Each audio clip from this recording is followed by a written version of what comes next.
Stop loss is just part of the market ಅಷ್ಟೇ. Stop loss continue hit ಆಗತ್ತೆ ಅಂದ್ರೆ ನಿಮ್ಮ ಮಾರ್ಕೆಟ್ ಸ್ಟ್ರಾಟಜಿನ ತಪ್ಪೈತಂತಲ್ಲ. ಮಾರ್ಕೆಟ್ದಾಗ ಸ್ಟಾಪ್ ಲಾಸು ಮತ್ತು ಟಿ ಪಿ ಹಿಟ್ ಆಗೋದು ಕಾಮನ್ ಐತಿ. ಯಾಕಂದ್ರೆ ಮೋಸ್ಟ್ ಆಫ್ ದ ಟೈಮ್ ಬಿಗಿನರ್ಸ್ಗೆ ಏನಾಗ್ತೈತಿ, ಸ್ಟಾಪ್ ಲಾಸ್ ಹಿಟ್ ಆಗ್ತೈತಿ. ಇದರಿಂದ ಅವ್ರ ಮೆಂಟಲಿ ಎಷ್ಟು ಪ್ರೆಷರ್ ಬೀಳ್ತೈತೆ ಅಂದ್ರೆ ಮೆಂಟಲಿ ಅವ್ರ ಮೇಲೆ ಅವ್ರ ಮಾರ್ಕೆಟ್ನ ಬಿಟ್ಟು ಹೋಗುವಂಥ ಕಂಡೀಷನ್ ಇರ್ತೈತಿ. ಸೊ ಮಾರ್ಕೆಟ್ನ ಬಿಟ್ಟು ಹೋಗುವಂಥದ್ದು ಇವತ್ತು ಯೋಚನೆ ಮಾಡಬೇಡ್ರಿ. ಸ್ಟಾಪ್ ಲಾಸ್ ಹಿಟ್ ಆಗತ್ತಿತ್ತಂದ್ರೆ ಒಂದು ವಿಚಾರ ಮಾಡ್ರಿ, ನೀವು ಏನು ತಪ್ಪು ಮಾಡತ್ತೀರಂತ ವಿಚಾರ ಮಾಡ್ರಿ. ಅದನ್ನ ಬಿಟ್ಟು ಮಾರ್ಕೆಟ ತಪ್ಪೈತೆ ಅಂತ ವಿಚಾರ ಮಾಡಕ್ಕೆ ಹೋಗ್ಬೇಡ್ರಿ. ಮತ್ತು ನೀವು ಬೇರೆದವರು ಮಾತು ಕೇಳಿ ಮಾರ್ಕೆಟ್ದಾಗ ಇನ್ವೆಸ್ಟ್ ಮಾಡತ್ತೀರಂದ್ರೆ ಮೊದಲು ಅದನ್ನ ಬಿಟ್ಬಿಡ್ರಿ. ಯಾಕಂದ್ರೆ ಸ್ಟಾಕ್ದಾಗ ನಾವ ಸ್ವಂತ ಟ್ರೇಡ್ ತಗೋದು ಬೇರೆ, ಸೊ ಬೇರೆದವ್ರು ಕಾಲ್ ಕೊಟ್ಟು ಅವ್ರ ಟ್ರೇಡ್ ನಾವು ತಗೋದು ಬೇರೆ. ಯಾಕಂದ್ರೆ ಅವ್ರ ಟ್ರೇಡ್ದಾಗ ಅವ್ರಿಗೆ ಯಾವತ್ತು ಪ್ರಾಫಿಟ್ ಲಾಸ್ ಇರೋದಿಲ್ಲ.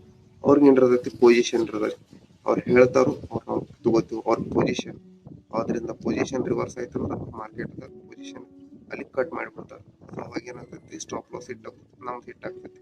ಸೊ ಈ ರೀಸನ್ ಸಂಬಂಧ ಎಲ್ಲರೂ ಸ್ವಂತ ಅನಲೈಸ್ ಮಾಡೋದು